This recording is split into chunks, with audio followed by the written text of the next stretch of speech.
The first week of college football is pretty much over. While there is one more game left to play tonight, everyone is already overreacting and talking about their team's performances from this past weekend. There's no position that is scrutinized more than the quarterback, and in today's video, I want to talk about 8 big-time quarterbacks who really struggled to put it together in week 1 or had really bad performances. We're going to go through how they played and my thoughts on their current quarterback situation. But before we get started, quickly be sure to leave a like if you want to support today's video, subscribe if you love college football content, and let me know what player, team, topic, or situation I could cover next. Now, let's get started. We'll talk about 8 quarterbacks who had big-time struggle. After transferring in from the FCS school known as Monmouth, Tony Muskett was recently named the starting quarterback for Tony Elliott and the Virginia Cavaliers. There really wasn't much of a competition, but Muskett had a chance to become one of the better starters in the ACC. In week 1 against Tennessee, he'd have a difficult task and had a very bad performance.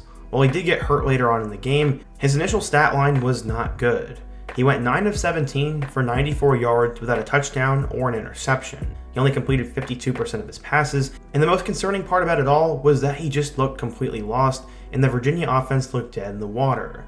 The Cavaliers are looking to improve upon last year's disaster, and right now, it doesn't look great. Tony Muskett needs to heal up, or else Virginia might be even worse than they were last year. At this point, we all know who Kedon Slovis is. He was a superstar freshman quarterback for USC back in 2019, and after struggling in 2021, transferred to Pitt, where he wasn't great, and is now transferred to BYU. He was hoping to follow in the footsteps of Zach Wilson and Jaron Hall, but right now, things don't really look great for him. Against Sam Houston State in week 1, Slovis was just alright. He completed 20 of 33 passes for 145 yards without a touchdown or an interception. He did complete 60% of his passes, but Slovis looked slow, should have had way better numbers against a team like Sam Houston State, and did not have the week 1 performance we were all expecting. Like Slovis, Alan Bowman is a journeyman quarterback. After originally going to Texas Tech, he lit it up with the Red Raiders, but struggled to stay healthy with injury. At one point, he was considered an NFL prospect, but after that fell apart due to all those injuries, he transferred to Michigan, where he was a walk-on backup for 2 years. While learning there,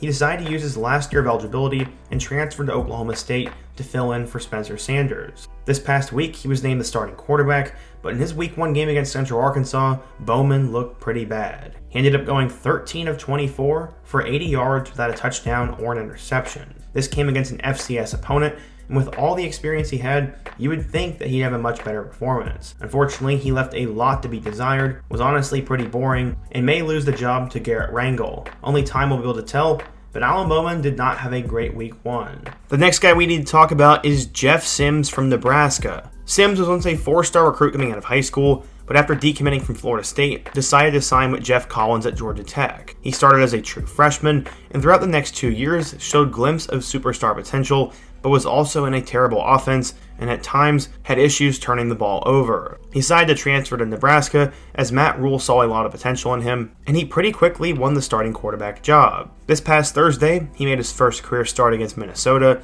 and in a traditional Big Ten type game, Jeff Sims had it tough. He ended up throwing for 114 yards with 1 touchdown, but 3 costly interceptions. He did complete 58% of his passes, but Sims at times was way too reliant on his legs and had a couple of very costly decisions. After the game was tied 10-10, Sims had a chance to win the game, but instead threw a pick, and this led to a Minnesota victory. This was tough for Sims, but he did not have a great week 1 performance, and single-handedly at the end led to a loss. While there might be a few Wisconsin fans who aren't happy with this take, I don't think Tanner Mordecai had a great week 1 performance. After originally starting his career at Oklahoma, Mordecai was a big-time recruit and eventually transferred to SMU, where he became a starter over the last 2 years. He put up insane numbers and probably could have gone off to the NFL, but decided he was going to use his last year of eligibility and transfer across the country to Wisconsin. The Badgers were looking to rebrand with Luke Fickell as the new head coach and slowly move away from their ground-and-pound style of offense. Mordecai pretty quickly won the starting job, but this past weekend still had a somewhat disappointing, if not pretty bad, week 1 performance. Against Buffalo, the Badgers ended up winning 38-17, but Mordecai wasn't great. He did complete 24 of 31 passes, but only had 189 yards with 1 touchdown and 2 interceptions. While there was moments of potential, there were none of the fireworks that we expected, and Mordecai had 2 costly turnovers. Despite a slow start, Wisconsin won pretty easily, but if Wisconsin wants to win 10 or 11 games, I'd like to see Mordecai play better than this. A few days ago I made a video talking about UCLA's quarterback battle and how I thought Ethan Garbers was going to be the guy. Well, this past weekend showed that he may not be the future for Chip Kelly, and the true freshman of Dante Moore is going to take over sooner rather than later. Going back in time, Garbers is one of the best California high school quarterbacks ever, as during his senior year, he passed for over 5,000 yards with 71 touchdowns and 5 picks, to go along with 12 more scores on the ground. Because of this, he became one of the best quarterbacks in state history, only trailing Jake Browning, and decided to go to the same school as Browning and enrolled at Washington.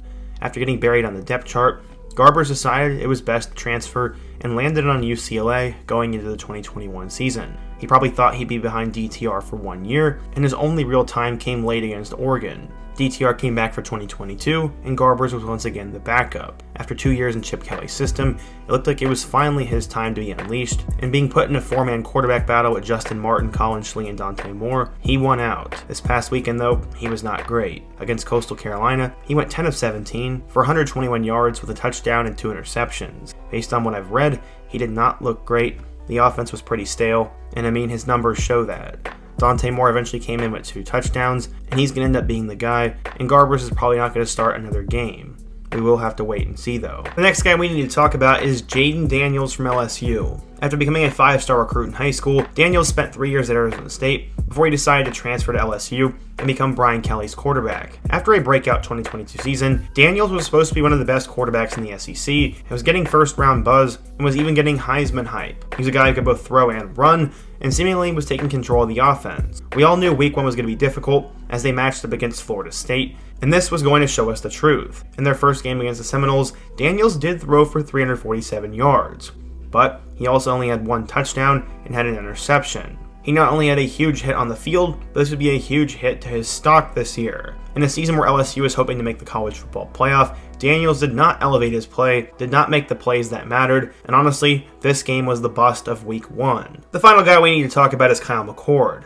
After Ohio State has enjoyed a ton of quarterback success, they may have now come back down to earth, as Kyle McCord really struggled in week 1 and did not have a promising game against Indiana. The Hoosiers have had decent defenses at times, but this was an embarrassing week 1 performance. In total, McCord finished with 239 yards without a touchdown and an interception. He only had 1 big play up the middle to Stover, and besides that, looked lost, made some poor decisions, and just did not have that it factor. McCord was a 5-star coming out of high school and was Marvin Harrison's teammate, so I expected a lot better. We'll have to wait and see if Devin Brown gets a chance to play, but McCord did not look the par for Ohio State quarterbacks, was slow, and honestly, very boring to watch. This is not typical for Ohio State, but maybe this will all change next week.